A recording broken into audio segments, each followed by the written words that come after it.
Here we have Ghislaine Maxwell, founder and president of the TerraMar Project, a nonprofit whose mission is to create a global ocean community to protect and promote sustainable development of the ocean.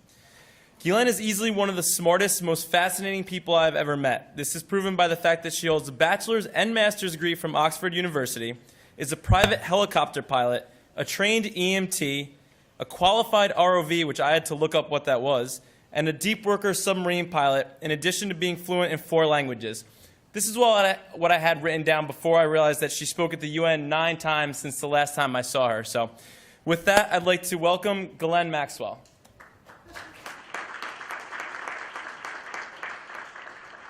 Thank you. Excellent. Good afternoon. I noticed that my speech today was leveraging technology to create a global ocean community. I'm going to change that on you, and I'm going to leverage technology to create a new country. Now, I know I speak with a funny accent, and so yes, I did say country, not company. So, with that, I'm the founder of an internet project called the TerraMar Project.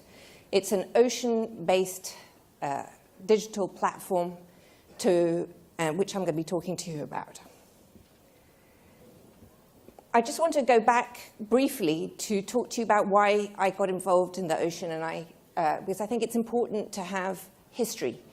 So I started diving when I was 9, having become passionate about the ocean, watching Jacques Cousteau on TV. And it led to a lifelong exploration around the ocean that ultimately ended with me becoming a deep worker submersible pilot. On one of my first submarine dives, I was absolutely so excited. I thought, my goodness, I'm going to see a new sea creature. I'm going to be this amazing explorer. And off I was. I went down into the deep. And I went down to over 1,500 feet. And at 1,500 feet, I switched on the lights, hoping to see a new mythical sea creature, but in fact what I saw was a plastic hanger. I was so absolutely devastated, but it was at that moment that I realized that I was really going to dedicate the rest of my life to taking an involvement with and bringing an education around the ocean. So I just want to ask everybody here a quick question. If I told you that you own something versus rent it, would you care for it more, look after it more if you owned it than if you didn't own it? Please, if you think that you'd look after something more if you owned it, raise your hands. Well, I think that's about 100%. So the good news is that I want to tell you that you actually own 45% of the planet. So let's quickly just look at this map. 71% of the planet is ocean. 64% of that ocean lies outside of any single country's jurisdiction. And under the law, that 64% of the ocean belongs to each and every one of you in this room. It's called your global commons. So the assets of that 64% are yours. The fish, the oil, the gas, the diamonds. Now, this part of the world is just becoming is just coming into focus. Think about the Malaysian plane that went missing. Think about endless hours on CNN and TV and every news network that focused on this area as they were looking for the plane.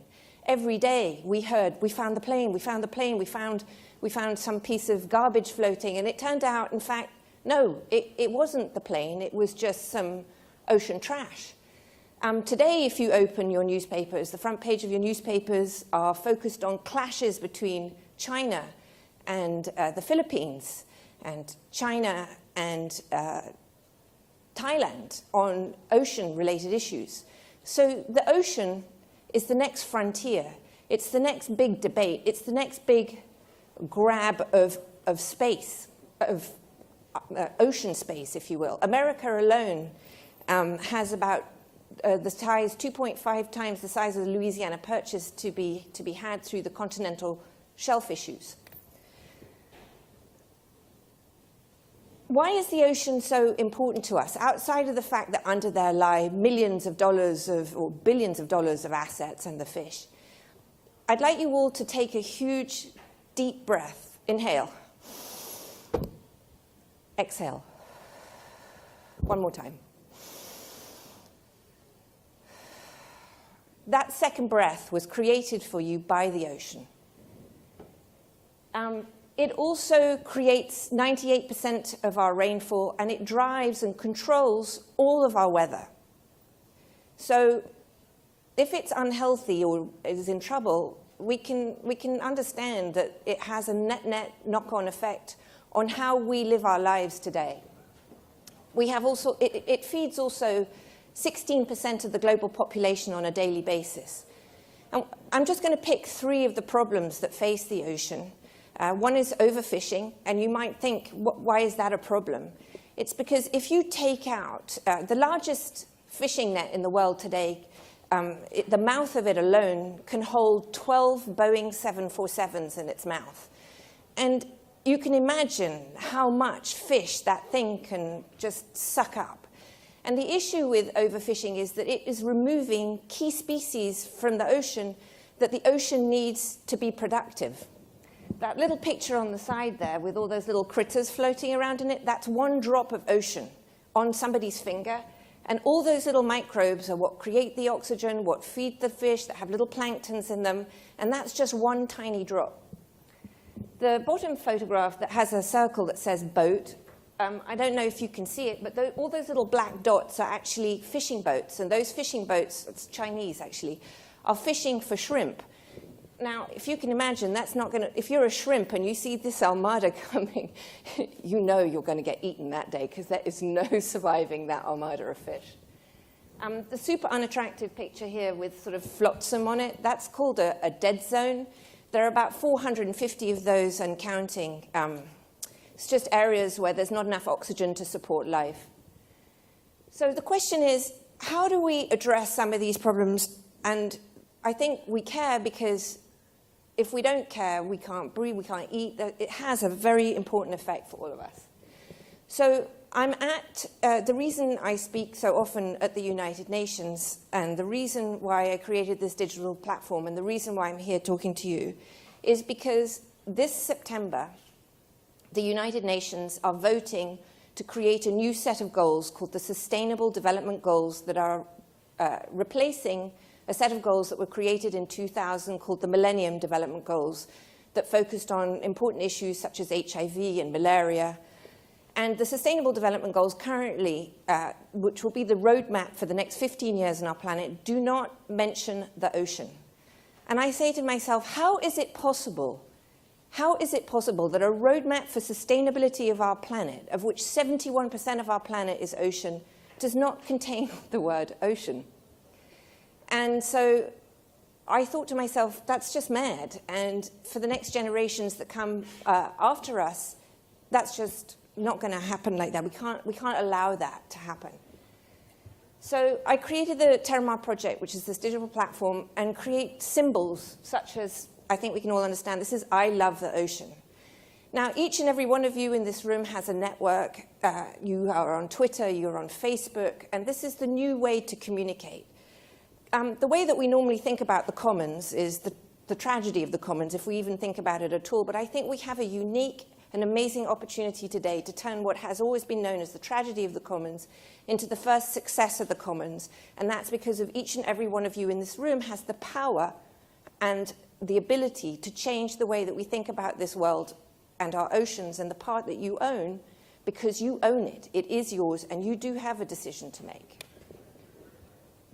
So because you own that 45%, I created a pledge. And the pledge is that you love the ocean. And when you say, yes, you love the ocean, you receive a digital passport. And the passport is how I connect you to the global commons. And it's how I then go to the United Nations and say, yes, we have X thousand people who care enough that signed in, that got a passport, and then shared it with 1, 2, 3, 100, 1,000, 1 million of their friends, and we are going to create a global community because I don't see the things that divide us. Normally what divides us, creed, color, caste, religion, sex, age. I don't see those things. I see us as one species with one home and one common destiny. And I don't see multiple oceans. I don't see the Atlantic, the Pacific, the Mediterranean. I see one ocean because ultimately everything is connected as we are. But if we don't participate in it, we don't use social media, which is the new tool for connecting each and every one of us and connecting us and our friends across the globe, we're not going to make it. So we have other tools for engagement on the site, which is how I try to grow the site. So because you do own the ocean, I wanted to, and I worked with Google on this, who helped me start this project. You can actually sponsor and own a piece of the ocean. Obviously, I'm not selling the ocean. It's only a digital representation. But you get to buy a piece of the ocean on here. You get to tell a story about it. And you get to share that story about why that piece of the ocean specifically is important to you. Google creating the same as Google Street under the ocean so that you can dive across the globe and dive underneath and see what goes on. And I have multiple areas that you can dive under the ocean and have this extraordinary 3D image that's fully 360 degrees and look where you're going to dive. And eventually, there will be many more of these places. So when you decide you want to go to visit some place in Bali, or you want to go to Monterey, or wherever you want to go, you should be able to go see what am I going to see in the ocean. And frankly, if you don't like diving, you don't like the sea, you can go and have a look at it. It's so gorgeous. It's almost as good as going there. This little chap with a little beacon on his head. So the other thing that I do is I take data and I put it on the site. So you can tag the animals. So part of knowing what's happening in our world is knowing what's happening to the sea creatures that are there. Part of knowing what's happening to the sea creatures, you have to monitor them. So here we have tracking devices. This particular one's done out of Stanford. And on the map, we don't currently have this on the site, but it's coming. You'll be able to track your animals and see when they come to visit you in whatever ocean parcel you have, or see where they are around the world. Of course, we're across every social media platform: Twitter, Facebook, Google+, Instagram, Pinterest. And each and all of those are both individual and collective. They all carry the same message. And the idea is to connect across multiple platforms to appeal to multiple age groups and to multiple personalities and populations. When I look at our analytics across all of our social media, I think the only country that we don't have a representation currently is North Korea. I'm working on it. We also have a daily digital newspaper called The Daily Catch, and we put that out every day with the top 5 or 6 stories from around the world, connecting all rivers, lakes, oceans, news. Because at the end of the day, what's interesting about this is whatever you're going to drop on the floor today, whatever it is, be it the plastic bag or whatever, it will ultimately end up in your ocean because it'll go to a landfill. That landfill will then leach into the water system. That water system will go into a river, and that river will discharge into the ocean. So we also have games that you can play. What sea creature are you? One of my friends was super disturbed because every time she played, she became a different creature. I said that was all her multiple personalities. Do try it. So the question is, I ask each and every one of you here today who have the power to change the world to go to the TerraMar Project site, that's the TerraMarProject.org, sign the pledge, and share it with your friends, because to do that means that you are doing something. You are helping the ocean. You are making a difference. You are using the new tools of the social media platform that will make a change. I invite you all to do that, and I would just like to say thank you for your time, and I hope to see you on the site.